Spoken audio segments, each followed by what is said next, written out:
45, like me, you grew up in a world that was dominated by two giants. The United States called the shots on one side of the wall, the Soviets set the rules on the other, and that was a bipolar world. It's very simple. If you're under 45, you grew up when the Soviet Union had already collapsed. And that left the United States as the sole superpower, dominating global institutions and also exerting raw power. And that was a unipolar world. And then about 15 years ago, things got a little more complicated. The United States increasingly didn't want to be the world's policeman, or the architect of global trade, or even the cheerleader for global values. Other countries were becoming more powerful, and they could increasingly ignore many of the rules they didn't like, sometimes even setting new rules themselves. What happened? Three things. Number one, Russia was not integrated into Western institutions. A former great power, now in very serious decline, and they are angry about it. We can argue about whose fault that is, but we are where we are. Number two, China was integrated into US-led institutions on the presumption that as they got wealthier and more powerful, they would become Americans. Turns out, they're still Chinese. And the United States is not particularly comfortable with that. Number three, tens of millions of citizens in the United States and other wealthy democracies felt left behind by globalization. This has been ignored for decades, but as a consequence, they felt that their governments and their leaders were more illegitimate. Now, if you look at all the headlines in the world today driving all of this geopolitical tension and conflict, over 90% of them are because of these three reasons. And that's why today we live in a leaderless world. But as we know, that's not going to be with us for long. So what comes next? What kind of a world order might we expect over the next 10 years? Some of what I might say, I think will surprise you. Because we're not going to have a bipolar or a unipolar or even a multipolar world. If we don't have one or two superpowers, we don't have a single global order.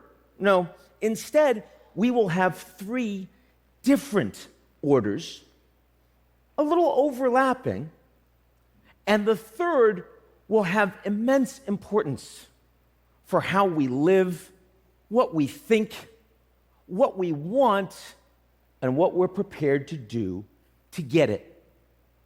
But first things first.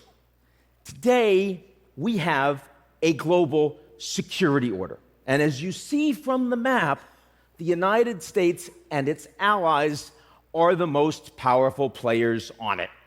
The US is the only country in the world that can send its soldiers and its sailors and its military equipment to every corner of that world. No one else is close. China is growing in its military capabilities in Asia, though nowhere else. Lots of American allies in Asia are concerned about that, and as a consequence, they're becoming more dependent on the United States for a security umbrella. With the Russian invasion of Ukraine, US allies in Europe are becoming more concerned and dependent on the United States and a US-led NATO.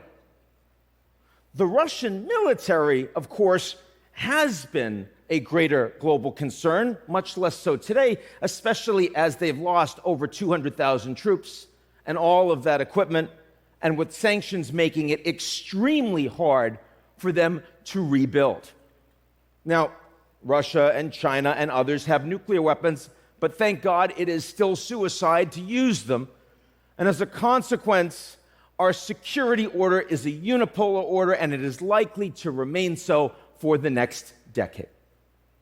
Now, at the same time that there's a security order, there's also a global economic order. And here, power is shared. The United States is still a very robust global economy, but the U.S. can't use its dominant position militarily to tell other countries what to do economically. The United States and China are enormously economically interdependent, and so they can't control each other. You may be surprised to hear this, but today, U.S.-China trade relations are actually at their highest level in history. Now, other countries in the world, a lot of them want access to U.S. military muscle, but they also want access to the Chinese market, soon, by 2030, likely to be the largest in the world. And you can't very well have a Cold War if the U.S. and the Chinese are the only two that are prepared to fight it. Yes? Yes. So, the European Union has the largest common market, and they set the rules, and if you want to do profitable business there, you listen to those rules. India is playing a greater role economically on the global stage. Japan still matters too. And over the next 10 years, there will be a rise and fall of the relative capacities of these economies. But the global economic order is and will remain a multipolar order.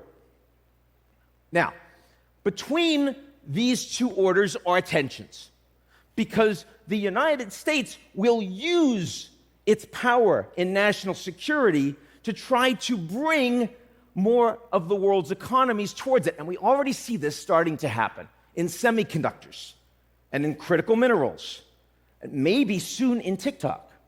The Chinese are trying to use their dominant commercial position to align more of the world diplomatically.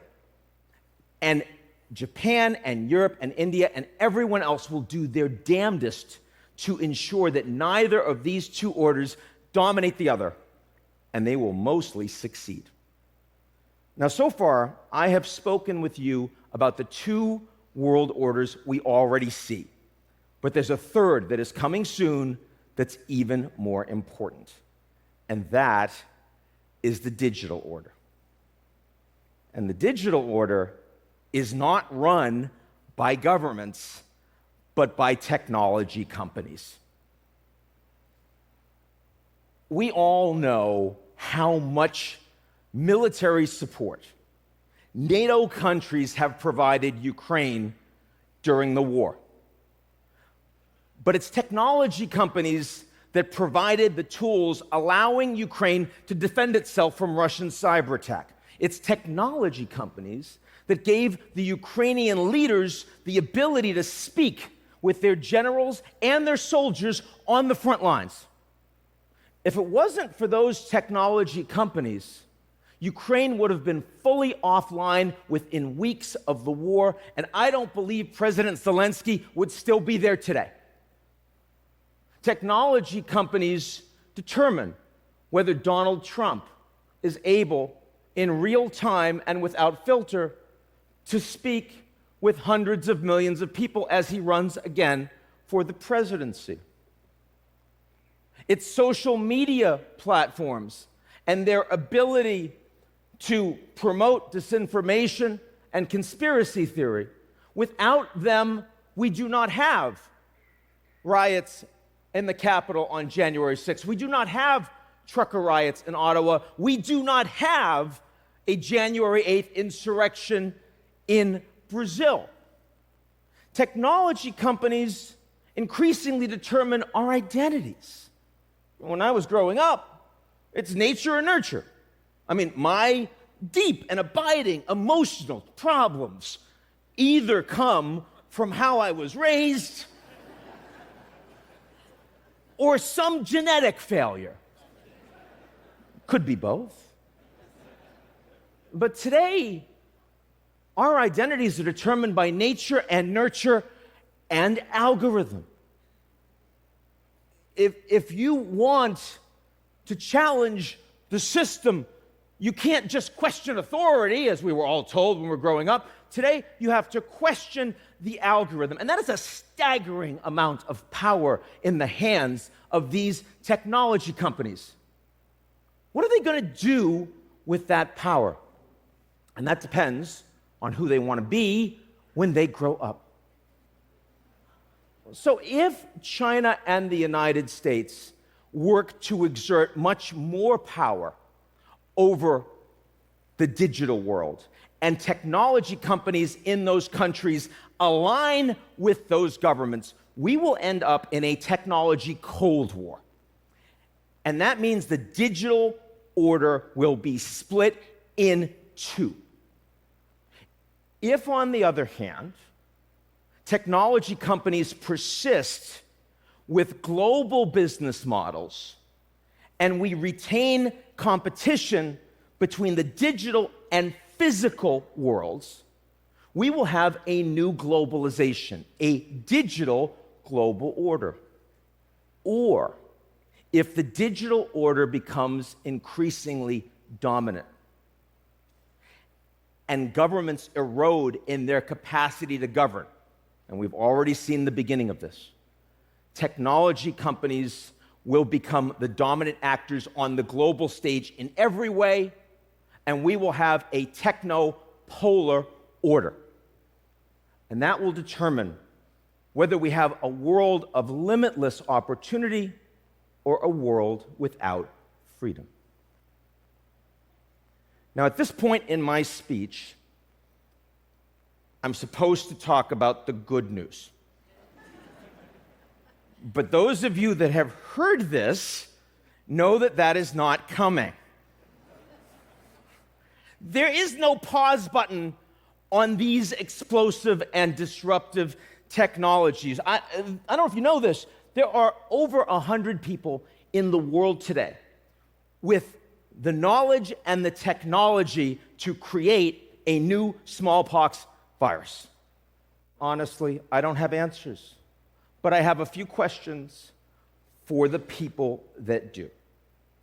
Because these technology companies are not just Fortune 50 and 100 actors. These technology titans are not just men worth 50 or $100 billion or more. They are increasingly the most powerful people on the planet with influence over our futures. And we need to know, are they going to act accountably as they release new and powerful artificial intelligence? What are they going to do with this unprecedented amount of data that they are collecting on us and our environment? And the one that I think should concern us all right now the most, will they persist with these advertising models driving so much revenues that are turning citizens into products and driving hate and misinformation and ripping apart our society?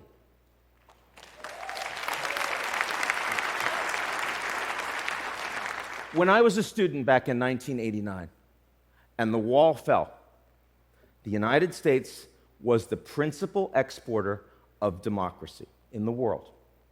Not always successfully, often hypocritically, but number one nonetheless.